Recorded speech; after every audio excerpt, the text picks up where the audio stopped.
Assalamualaikum warahmatullahi wabarakatuh. Alhamdulillahi rabbil alamin. Wassalatu wassalamu ala asrafil anbiya'i wa mursalin wa ala alihi wa sahbihi ajmain. Allahumma salli wa sallim ala sayyidina Muhammadinil fatihi lima ukhliq wal khatimi lima sabaq nasiril haqqi bil haqqi wal hadi ila siratikal mustaqim wa ala alihi haqqa qadrihi wa miqdarihil azim. Allahumma rzuqna fahman nabiyyin wa hifdzal mursalin wa ilhamal malaikatil mukarrabin birahmatika ya arhamar rahimin. Puji dan syukur kepada Allah, selawat dan salam kepada junjungan kita Nabi besar Muhammad sallallahu alaihi wasallam, para sahabat, para tabi'in, tabi'ut tabi'in. Harapan kita semoga Allah selalu mencurahkan rahmah, inayah, ma'unah, maghfirah kepada kita. Allah memberikan syafaat Nabi kepada kita, dan Allah mentakdirkan kita dapat mengakhiri hidup dengan husnul khatimah, serta di akhirat kelak Allah Subhanahu wa taala mentakdirkan kita, keluarga kita dan seluruh kaum muslimin dan muslimah dimasukkan ke dalam surganya. Amin ya rabbal alamin. Jamaah hadirin yang dimuliakan Allah Subhanahu wa taala, pada pertemuan sebelumnya kita sudah membahas tentang syarat wajib dan syarat sah melakukan ibadah puasa. Syarat wajib melakukan ibadah puasa, kita ulang sedikit. Syarat wajib melakukan ibadah puasa ada 7, sedangkan syarat sah ada 4. Jadi syarat wajib kita melakukan ibadah puasa, yang pertama Islam, baligh, berakal, sehat, mampu, tidak dalam keadaan musafir, kemudian suci daripada haid dan nifas. Kemudian jamaah hadirin yang dimuliakan Allah Subhanahu wa taala, syarat sah Islam, berakal, suci daripada haid dan nifas, dan masuknya waktu puasa. Itulah syarat wajib dan syarat sah melakukan ibadah puasa. Jamaah hadirin yang dimuliakan Allah, pada hari ini, pada kesempatan pagi ini, waktu yang singkat ini, kita mengulang kembali pembahasan yang berkaitan tentang rukun puasa. Kalau rukun sholat kita tahu ada 13. Kalau rukun puasa sebagian ulama menyebutkan atau merangkumkan menjadi tiga bagian. Yang pertama niat, yang kedua imsaku anil muftarat, menahan segala sesuatu yang membatalkan puasa. Yang ketiga shaim, orang yang berpuasa. Kalau orang yang berpuasa ini tetap ada kaitannya dengan Islam, kemudian suci daripada haid dan nifas dan waktu berpuasa. Jadi yang pertama rukun puasa yaitu niat. Niat sudah kita tahu bahwa ada hakikatun niyah, qasdu syai' muqtarinan bil fi'li, menyengaja sesuatu dibarengi dengan perbuatan. Ada hasanun niyah. Hasanun niyah ini kebaikan niyah, yaitu melafazkan niat. Kalau salat usolli fardhu zuhri arba rakaatin, itu melafazkan, hukumnya sunat dan dilakukan sebelum takbir. Begitu juga dengan puasa. Begitu juga dengan puasa dan ibadah-ibadah lainnya. Walaupun sebagian orang menentang tentang talafuz niyah, talafuz bin niyah, melafazkan niyah ini sudah nggak usah dihiraukan. Yang penting kalau kita meyakini kita sebagai mazhab Syafi'i, hukumnya sunnah melafazkan niat. Mahallahu fin niyah, mahal niat atau tempat niat fi qalbi, di dalam hati. Itulah dinamakan dengan niat itu. Jadi tempat niat itu dalam hati. Kapan? Menyengaja sesuatu dengan perbuatan. Kapan kita niat uduk? Kita niat uduk kita lakukan di dalam hati ketika membasuh wajah kita. Kapan kita niat salat? Di dalam takbir. Ketika kita takbir dari mulai alifnya Allah sampai ro-nya akbar, hati kita disitulah berniat. Berniat melakukan ibadah salat. Apapun salatnya, tetap di dalam hati. Kalau di luar salat itu namanya melafazkan niat. atau dikenal dengan azam, cita-cita. Maka oleh sebab itu jamaah hadirin yang dimuliakan Allah Subhanahu wa taala, hukum niat wajib. Hukum niat itu wajib. Maka dalam perkara ini khusus puasa dia karena ada hadis lain yang menyebutkan man lam yubaitu siyam qablal fajri fala siyamalahu. Maka tidak sah orang yang berpuasa kecuali berniatkan di malam hari. Jadi ketika kita selesai melakukan sholat tarawih, saya nggak tahu di masjid ini ada atau tidak, biasanya imam membimbing jamaah, nawaitu shoma ghadin, kan ada? Itu melafazkan niat namanya. Kalau cuman kita lafazkan niat saja, kita melafazkan niat saja, tidak berniat di dalam hati, maka puasanya tidak sah.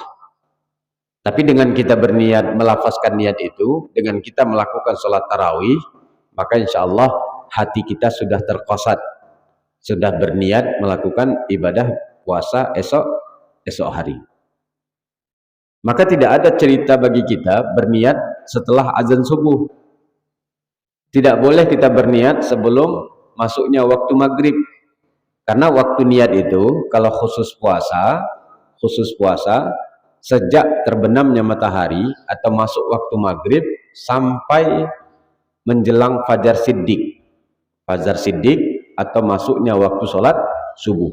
Kapan saja boleh, mau habis isya, mau habis tarawih, mau sebelum sahur, sesudah sahur, sebelum azan subuh, itu boleh melakukan niat. Yang penting niat kita wajib di malam hari.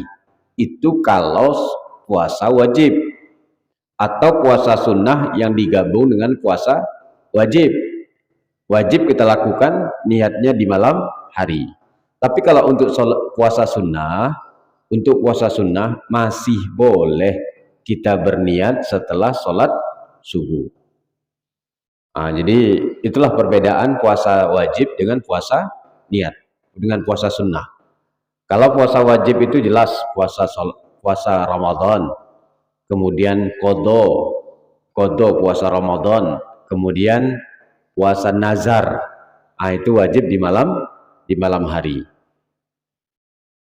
Karena hadis ini berkaitan tentang niat yang berulang-ulang setiap malam, karena man lam yubaitu siyam qablal fajri, redaksinya seperti itu, maka kita wajib berniat setiap malam, kecuali di luar mazhab kita, seperti mazhab Hanafi kan, boleh berniat nawaitu sama syahri Ramadan kulluhu, sengaja aku berniat puasa 1 bulan penuh. Kita boleh nggak niat seperti itu? Boleh. Kita niat pada awal Ramadan berniat sengaja aku berpuasa 1 bulan penuh karena Allah Ta'ala. Boleh, nggak apa-apa. Tapi wajib diulang setiap malam. Itu khusus mazhab kita. Kita berniat seperti itu hukumnya sunnah.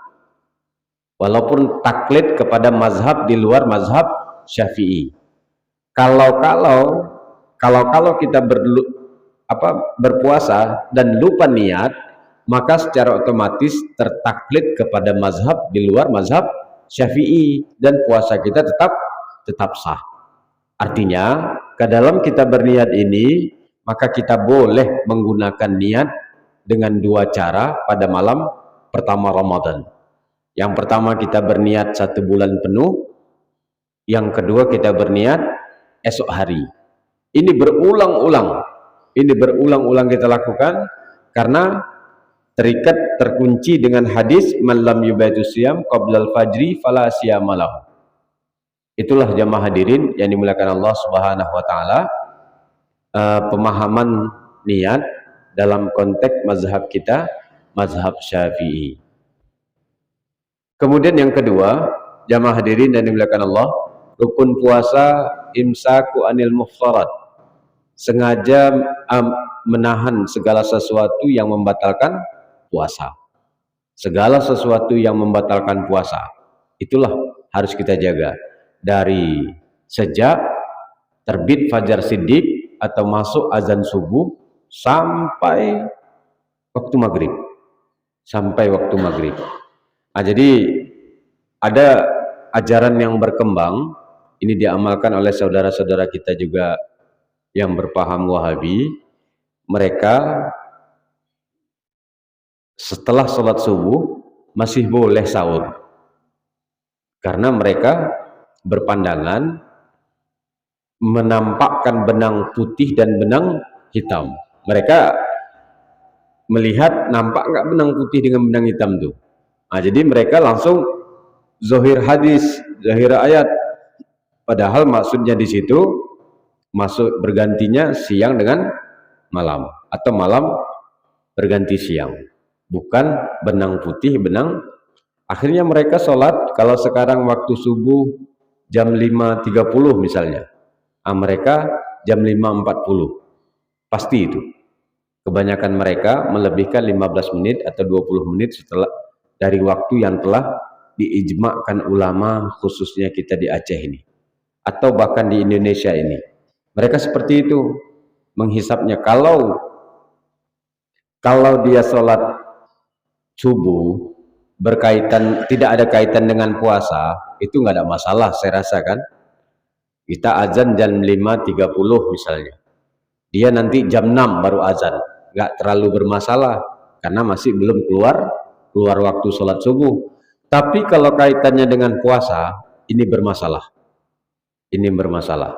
Maka kita lebih baik, lebih aman, lebih ikhtiyat, kehati-hatian, ambillah sesuai dengan konteks imsakiyah Ramadan yang berkembang itu. Kalau kita nggak punya imsakiyah gimana? Ya waktu sholat maghrib itulah. Sholat maghrib itulah waktu berbuka puasa. Kenapa ada beda 2 menit, 3 menit? Itu ikhtiyat, kehati-hatian. Kalau seandainya buka puasa jam 18.30 pada jadwal yang 1 tahun itu, dia biasanya di imsakiyah 33. Dia dilebihkan 3 menit. Kalau sahur dicepatkan sedikit. Kalau misalnya sahur nanti jam 5.20, itu dibikin jam 5.30 misal 27 jadi 27. Coba perhatikan antara imsakiyah yang berkembang dengan jadwal sholat sepanjang masa, sepanjang tahun itu. Dan itu nggak ada terlalu masalah. Maka oleh sebab itu jemaah hadirin yang dimuliakan Allah Subhanahu wa taala, imsaku anil muftarat, menahan segala sesuatu yang membatalkan puasa. Di antara yang membatalkan puasa, jemaah hadirin yang dimuliakan Allah Subhanahu wa taala, yaitu makan dengan sengaja. Makan dengan sengaja. Kalau makan minum dengan sengaja, jangan nanti pura-pura nggak sengaja, nggak ada cerita tuh. Misalnya kita makan kena tucu sambal belacan kan, enak kali makan, nggak sengaja tuh. Waktu udah pedas-pedasnya teringat kita, ya Allah aku puasa, nggak boleh minum lagi udah tuh. Jadi tetap wajib kita tidak minum lagi, wajib menahan segala sesuatu yang membatalkan puasa. Jadi disepakati ulama, makan dan minum tidak sengaja ini tidak membatalkan, tapi kalau sengaja membatalkan. Seperti itu. Maka sebab itu jemaah hadirin yang dimuliakan Allah, kemudian diantara hal-hal yang membatalkan puasa, memasukkan segala sesuatu ke dalam rongga yang terbuka, atau memasukkan segala sesuatu yang tembus kepada rongga. Jadi kesepakatan mazhab kita, kalau kita memasukkan segala sesuatu ke dalam mulut sampai tenggorokan baru batal. Tapi kalau sekedar berkumur-kumur tidak batal. Ada sebagian orang mengatakan mencicipi makanan itu batal katanya. Mencicipi makanan itu tidak batal, tapi makruh. Yang penting dibuang lagi. Kalau mencicipi di lidah, dibuang lagi. Itu banyak teman-teman yang mengatakan bahwa mencicipi makanan itu batal. Alasan mereka punya rasa. Berarti kalau seperti itu kita harus sepakat gosok gigi juga batal puasa, karena ada rasa itu. Pasta gigi kan, pasta gigi berarti harus batal juga.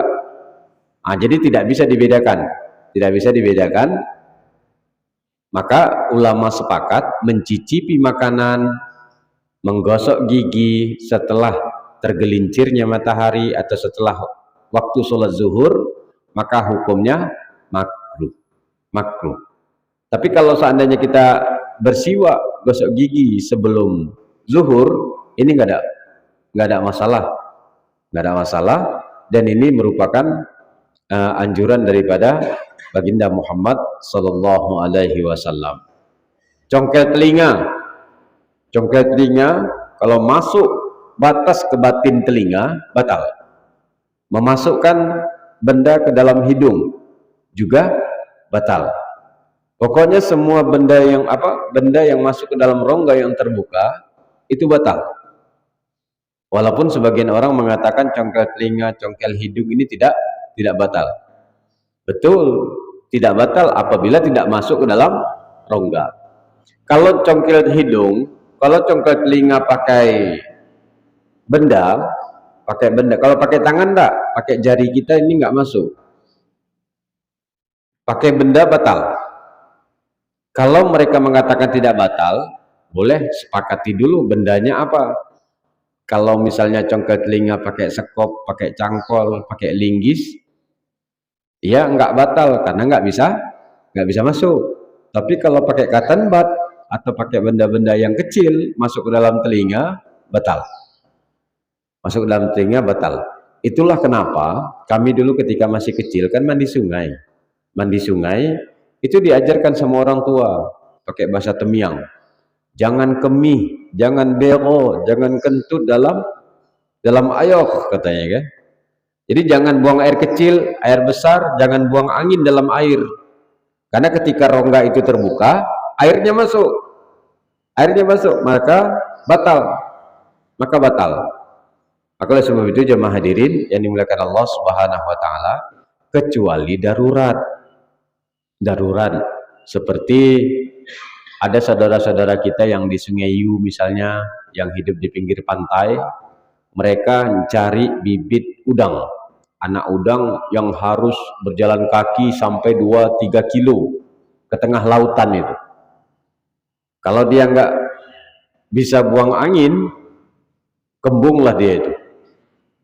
Kalau dia nggak bisa buang air kecil, kembunglah dia. Karena nggak pakai getek, nggak pakai perahu, kecuali pakai perahu atau nelayan yang mencari, memang profesinya mencari anak ikan, mencari ikan atau mencari anak udang. Disinilah indahnya mazhab kita Syafi'i, para ulamanya cerdas-cerdas sampai mendetil sekali membahas tentang hal-hal yang membatalkan ibadah puasa. Maka oleh sebab itu jemaah hadirin yang dimuliakan Allah Subhanahu wa taala, termasuk di dalamnya yang membatalkan puasa, memasukkan segala sesuatu ke dalam rongga adalah kemasukan air ke dalam telinga. Jika mandi dengan cara menyelam. Tapi kalau mandi pakai gayung, maka dianggap tidak sengaja memasukkan air ke dalam telinga. Tapi kalau kita mandi lompat ke sungai, nyelam kita, masuk air ke dalam telinga, maka dihitung batal. Karena menyelamnya dianggap sengaja. Maka masuk airnya dianggap sengaja. Suntik ketika kita masuk bulan suci Ramadan, tiba-tiba kita sakit, kurang sehat, tapi masih bisa berpuasa. Akhirnya disuntik, batal enggak? Tidak. Apabila ujung jarumnya tidak mengenai atau tidak tembus ke dalam rongga. Kalau suntiknya di paha, itu kan enggak ada rongga. Kalau suntiknya di pegelangan tangan kita, ini tidak ada rongga. Tapi kalau suntiknya di leher, suntiknya di apa? Di perut, tembus ke rongga, maka batal. Tapi kalau suntiknya tidak tembus ke dalam rongga, maka tidak batal. Kemudian diantara hal yang membatalkan puasa juga, seperti yang pernah kita sampaikan pada syarat wajib dan syarat sah, keluar haid. Keluar haid, nifas, ini batal puasanya. Itulah yang disebutkan oleh Sayyidatina Aisyah, kunna na'muru bi qada'is siyam wala na'muru bi qada'is shalah. Jadi Aisyah pernah menyampaikan, yang ditulis oleh ulama hadis, kami diperintahkan oleh Rasulullah untuk mengqadha puasa tapi tidak mengqadha salat. Hadis ini diambil oleh orang-orang yang mengatakan tidak wajib qadha salat. Padahal hadis ini berkaitan tentang wanita haid dan nifas. Tentang wanita haid dan nifas. Jadi kalau ibu berhalangan, tidak bisa berpuasa, wajib mengqadhanya. Wajib mengqadhanya. Maka sebagian orang yang profesinya memang sibuk selain daripada bulan Ramadan, ada sebagian di antara mereka yang meminum obat mencegah daripada haid. Mencegah daripada haid. Jadi sehingga dalam satu bulan Ramadan itu dia tidak datang bulan, puasa full satu bulan. Boleh enggak? Boleh. Cuman lebih baiknya jangan, karena itu sudah menjadi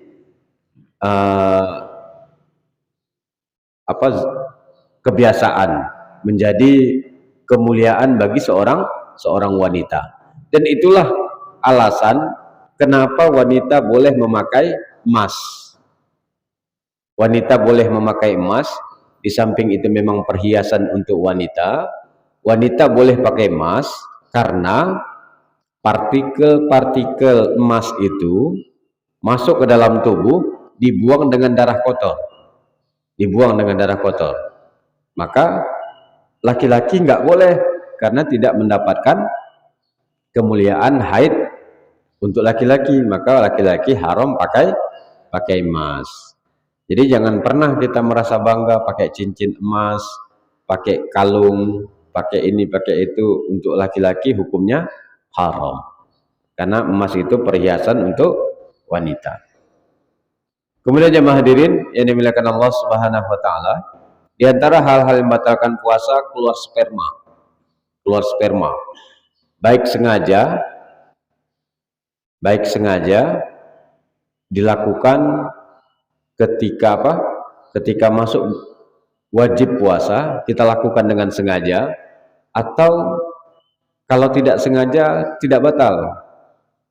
Kalau sengaja batal, kalau tidak sengaja tidak batal. Misal tidur siang, mimpi keluar sperma, tidak batal. Kalau malam hari jima atau keluar sperma, bangunnya setelah sholat subuh misalnya, ya udah bangun sholat subuh, lanjut sahur, lanjut puasa, nggak boleh sahur lagi karena sudah masuk waktu sholat subuh. Jadi keluar sperma dengan sengaja ini membatalkan puasa.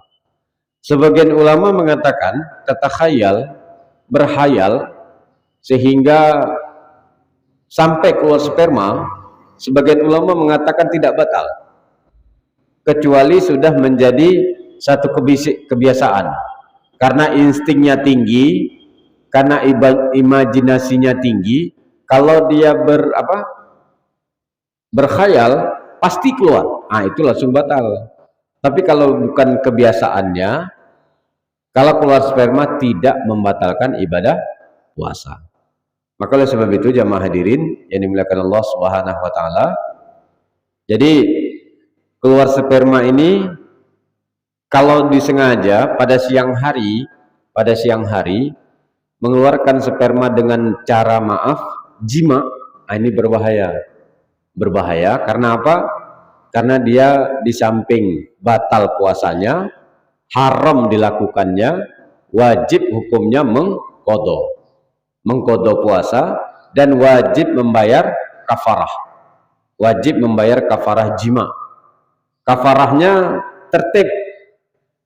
Wajib asyam syahraini mutatabi'aini. Apabila sudah tidak menemukan budak, dia wajib tertib. Yang pertama, wajib memerdekakan satu orang budak. Kalau sekarang ini nggak ada budak, maka wajib masuk yang kedua, asyam syahraini mutatabi'aini. Wajib berpuasa 2 bulan berturut-turut. Dan ini berlaku hanya untuk laki-laki saja. Wanita tidak kena. Wanita tidak kena. Karena apa? Ketika dia jima, itu sudah batal puasanya dengan memasukkan segala sesuatu ke dalam rongga. Jadi batal dulu puasanya. Akhirnya wanita ini tidak wajib bayar kafarah. Tidak wajib bayar kafarah. Kalau sudah memang nggak sanggup kita puasa 2 bulan berturut-turut, sudah diponis dokter, ini kalau puasa gawat. Baru boleh masuk yang ketiga, yaitu memberi makan 60 orang miskin. Wajib itu, wajib memberi makan 60 orang miskin. Maka sebab itu jemaah hadirin yang dimuliakan Allah Subhanahu wa taala, hati-hati dengan jima di siang hari. Tapi ini kena kafarah apabila membatalkan puasa dengan sebab jima. Kalau misalnya Bapak Ibu dalam perjalanan musafir, sama-sama tidak puasa, jima di siang hari, tidak kena kafarah, nggak apa-apa. Kalau Bapak Ibu sakit, dua-duanya tidak puasa, tiba-tiba jima di siang hari, tidak kena kafarah jima, tidak kena kafarah jima. Nah, itulah penjelasan para ulama berkaitan tentang membatalkan puasa. Kemudian muntah dengan sengaja. Muntah dengan sengaja di sini masuk dalam kategori membatalkan ibadah puasa. Kemudian jemaah hadirin yang dimuliakan Allah Subhanahu wa taala, gila membatalkan puasa karena hilang akal. Pingsan batal nggak kira-kira? Pingsan?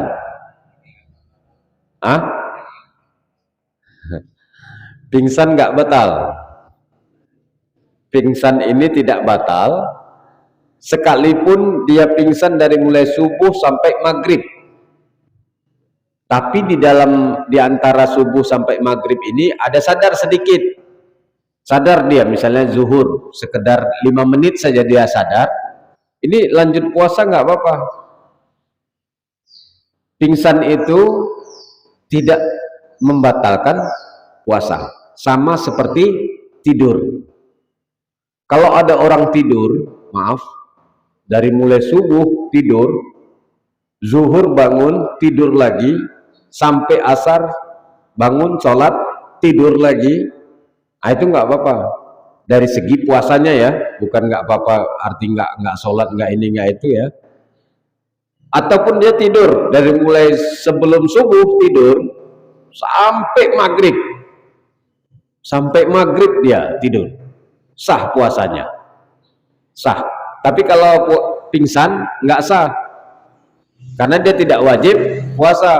Kalau dia pingsan sebelum subuh, nggak sadar-sadar sampai maghrib, ini nggak sah puasanya. Tapi kalau tidur sah, tidur sah.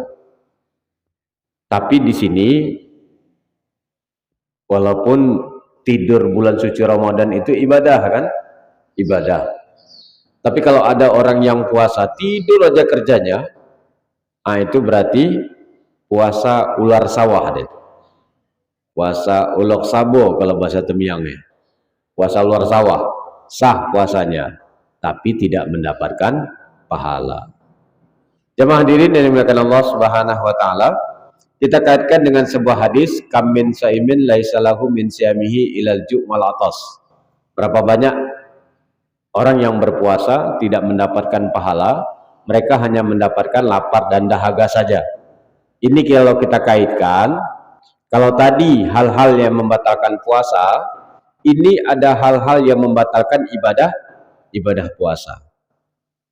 Di antaranya penyakit hati, di antaranya penyakit lisan. Ini semua membatalkan pahala puasa. Puasanya tidak batal. Ada orang pernah bertanya dalam pengajian di Kampung Lando, Ustaz, gimana kalau orang puasa tapi berjudi? Menjudi dia. Batal nggak puasanya? Tidak. Tidak batal puasanya. Karena tidak termasuk hal-hal yang membatalkan puasa. Tapi puasanya nggak dapat pahala.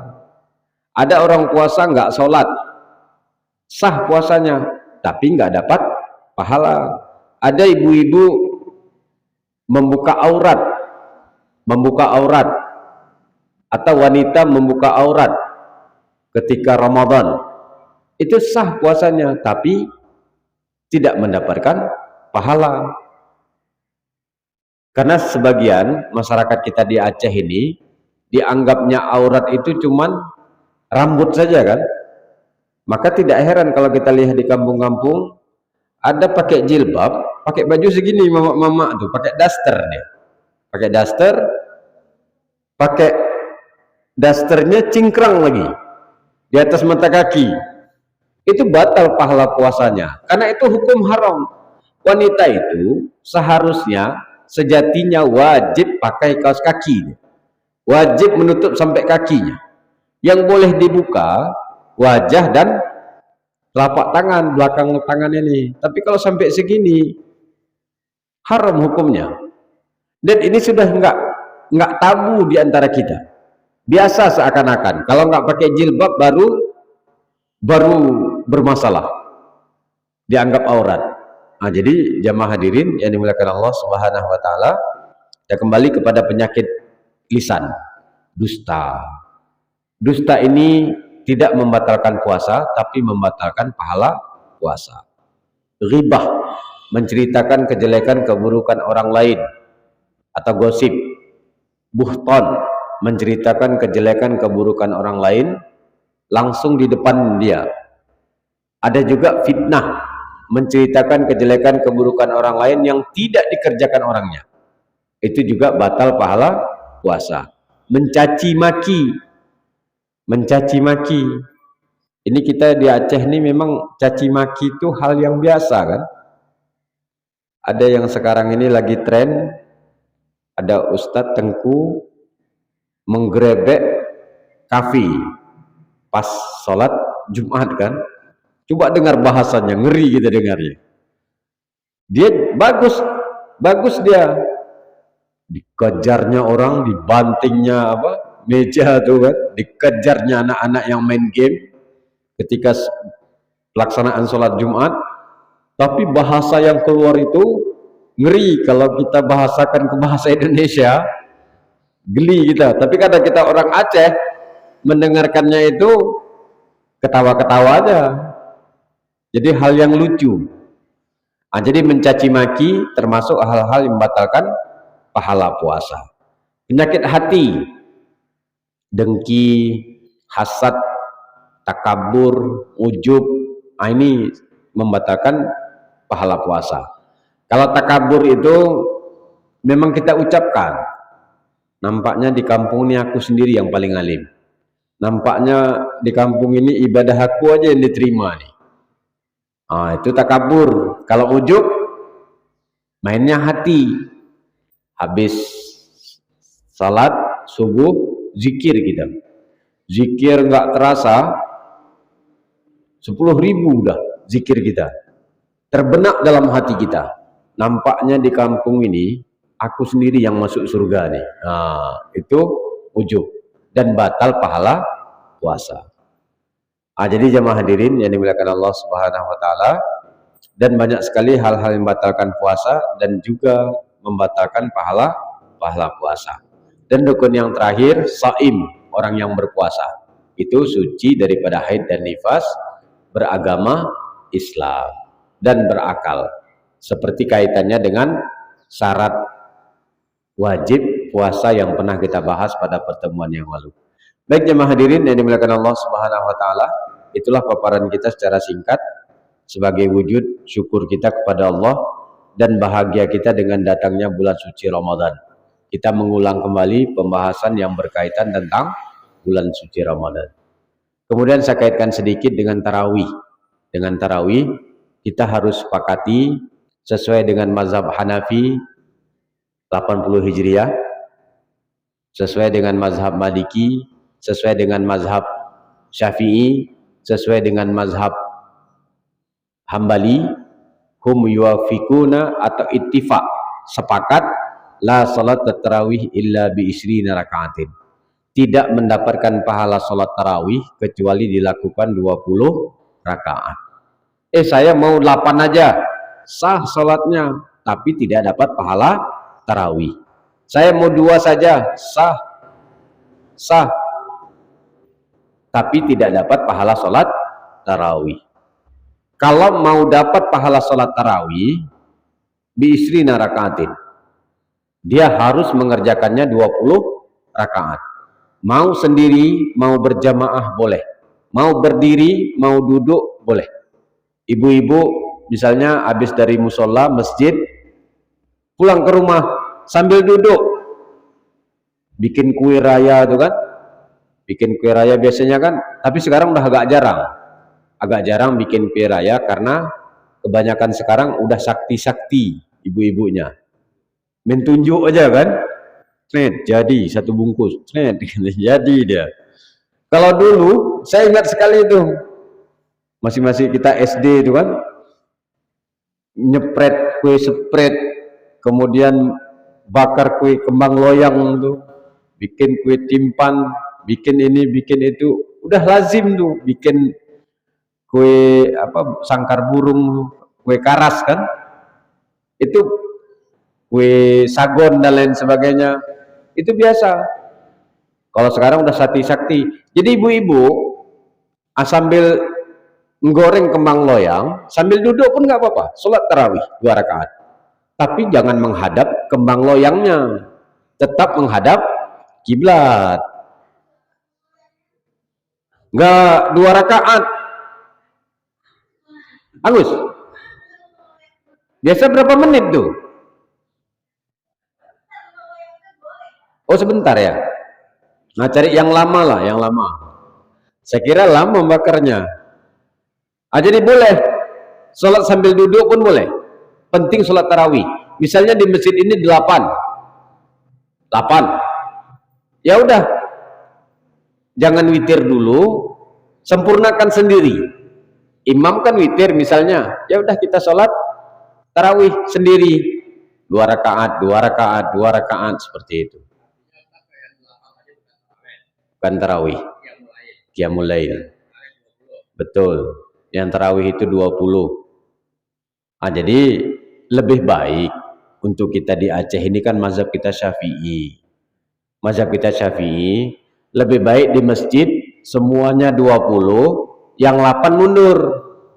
Yang 8 mundur, karena saya perhatikan yang 8 orangnya itu, yang 20 pun itu juga.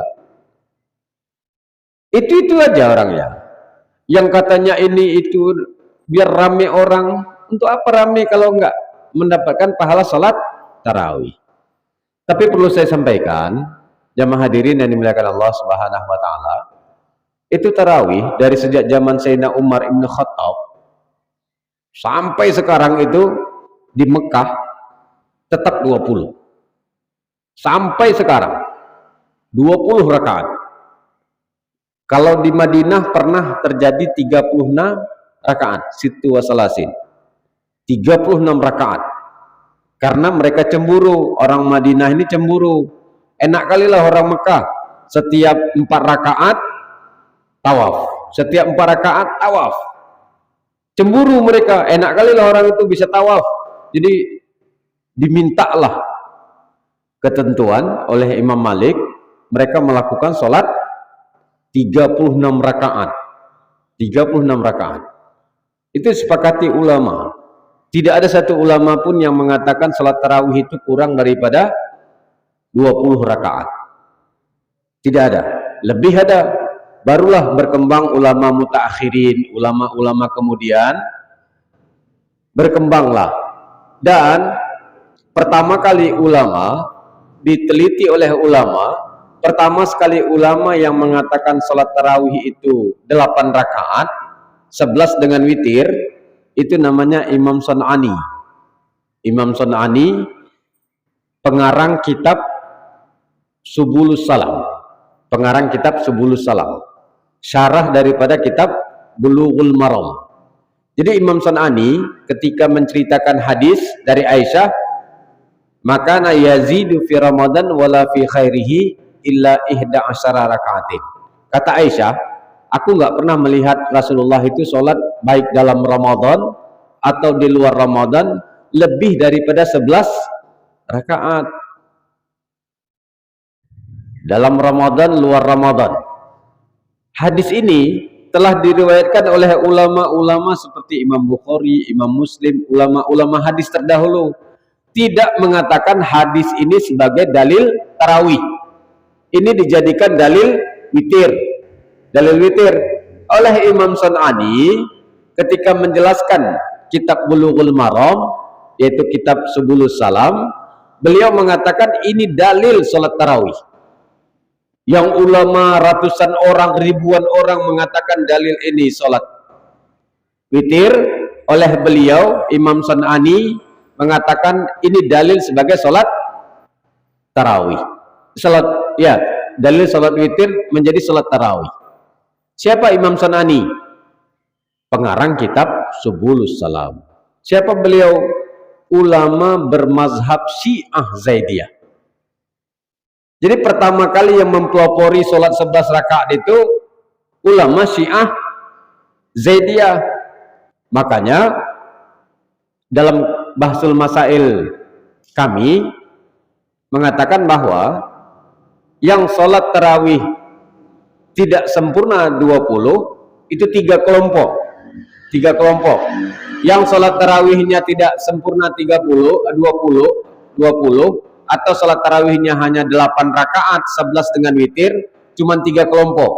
Kelompok yang pertama Syiah.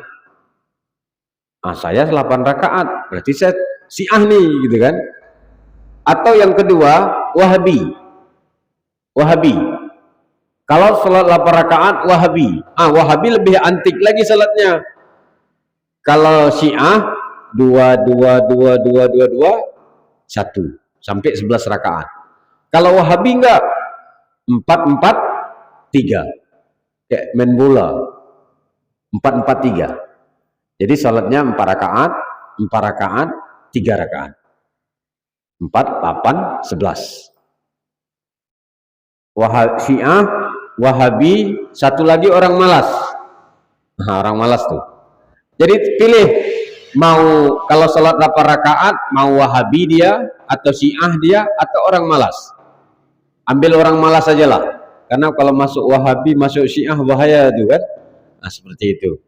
Jadi itulah kesepakatan ulama tentang sholat tarawih. Nggak perlu diperdebatkan lagi.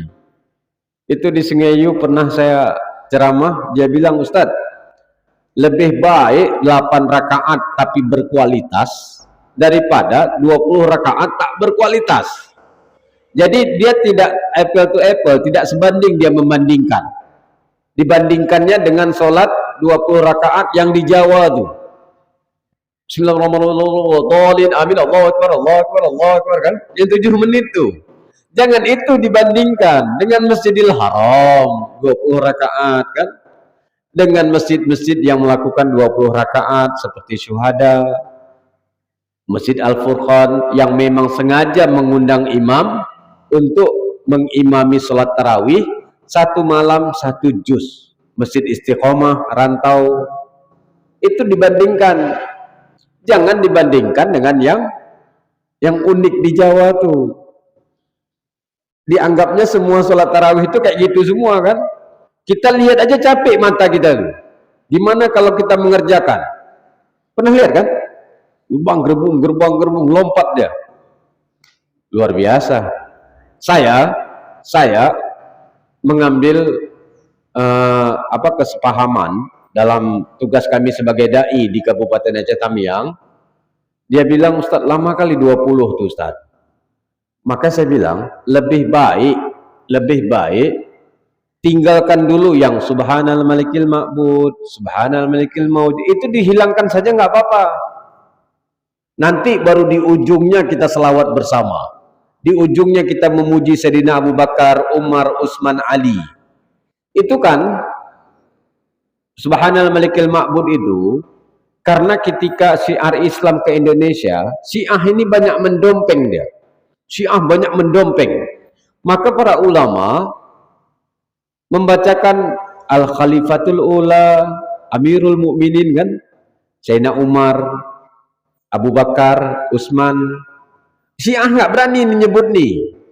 Kalau dia Syiah, pasti laknat disebutnya kepada Sayyidina Abu Bakar, Umar, Utsman itu. Maka diambillah kesimpulan kalau orang Madinah mereka dengan tawaf, orang Mekah dengan tawaf. Kalau orang Madinah salat tarawihnya menjadi 36 rakaat.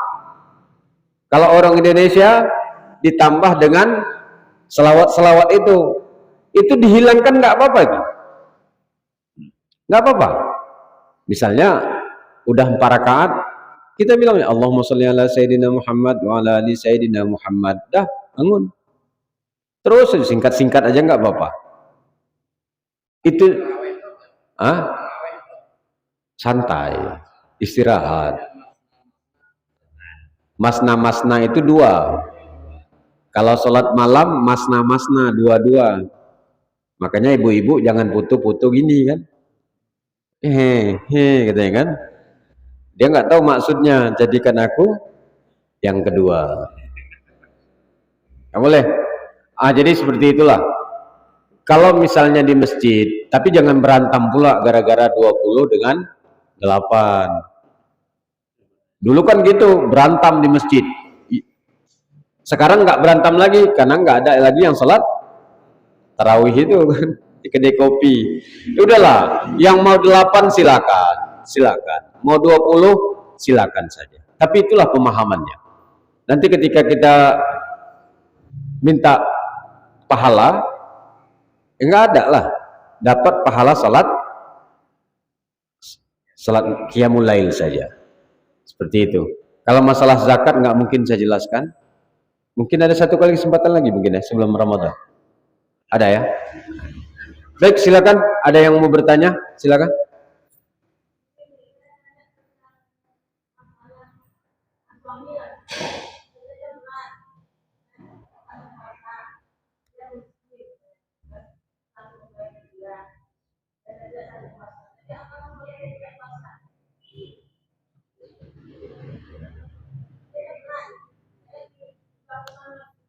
Kerja bangunan, kerja berat, dia miskin, boleh nggak puasa?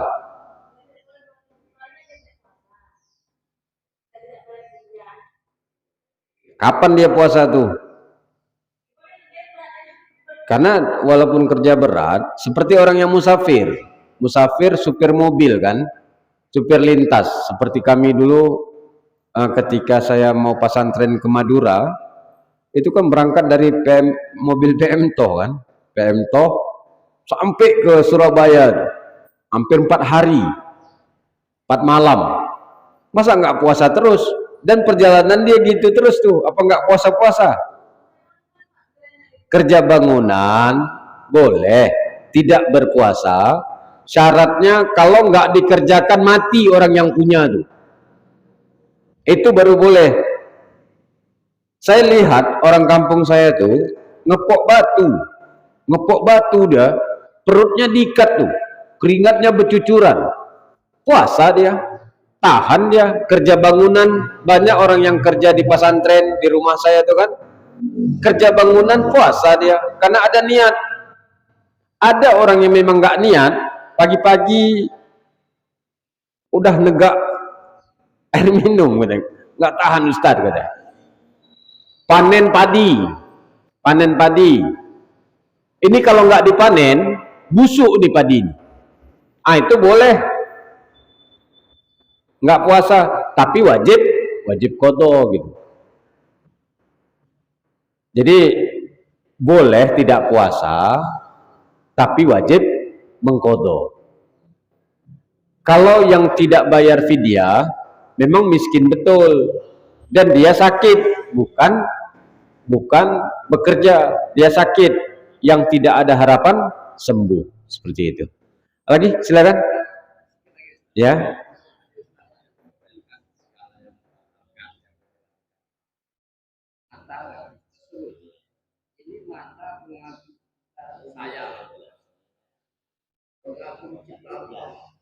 Saya kalau melihat wanita untuk cantik, mata itu membawa pasal aurat istri kita sendiri. Ini yang sering terjadi di setiap Indonesia. Baik. Pandangan mata juga dapat membatalkan pahala puasa. Batal pahala puasa. Puasanya tidak batal. Puasanya tidak batal, tapi membatalkan pahala puasa. Apabila melihat sesuatu yang diharamkan, melihat aurat wanita, batal pahala puasa kita. Tapi kalau melihat aurat istri kita, nggak batal. Melihat aurat istri kita tidak batal. Tapi kalau melihat sepintas langsung kita buang, itu nggak batal juga pahala puasanya. Tapi kalau kita salah paham, pandangan pertama yang tidak batal pahala puasa, akhirnya ketika melihat langsung kita plototi, nah itu batal juga pahala puasa kita, walaupun baru sekali pandang kan, memang dihilangkan pandangan, jangan dilihat lagi. Jadi melihat aurat wanita, maka bantulah bapak-bapak dengan cara ibu-ibu menutup aurat itu. Sayang kan, apalagi kita yang berprofesi di pajak, berprofesi di tempat orang ramai, ibu-ibu mana peduli dia. Sayang kan, kita batal pahala puasa, ibu-ibu batal juga. Nah, ibu juga harus jaga aurat lah. Kami kalau nunduk aja, habis kena tabrak tuh, ya. Sama-sama lah menjaga.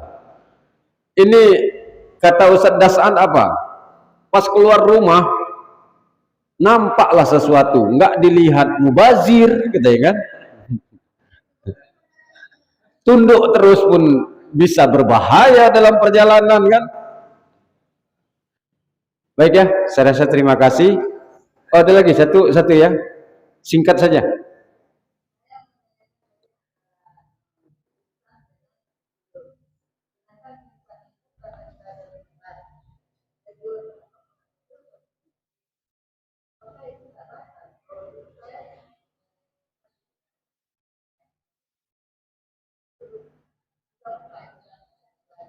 Kalau intinya, kalau dia pingsan sehari penuh, tidak wajib puasa, maka tidak sah puasanya. Kalau dia pingsan sehari penuh. Tapi kalau dia pingsan, ada sadar sedikit saja pada siang hari, walaupun 3 menit, 2 menit, ada sadar dia, tidak melakukan hal-hal yang membatalkan puasa, sah puasanya. Kalau tidur, gitu juga, tidur seharian, tidak membatalkan puasa, tapi tidak dapat pahala puasa. Intinya seperti itu aja, Bu. Ya, baik, terima kasih. Insya Allah kita lanjutkan pertemuan akan datang. Saya beberapa minggu kemarin berhalangan, kurang sehat kan. Tadi malam kurang sehat juga, tapi alhamdulillah jam 3 tadi sehat, jadi bisa bersama-sama pengajian. Terima kasih. Assalamualaikum warahmatullahi wabarakatuh.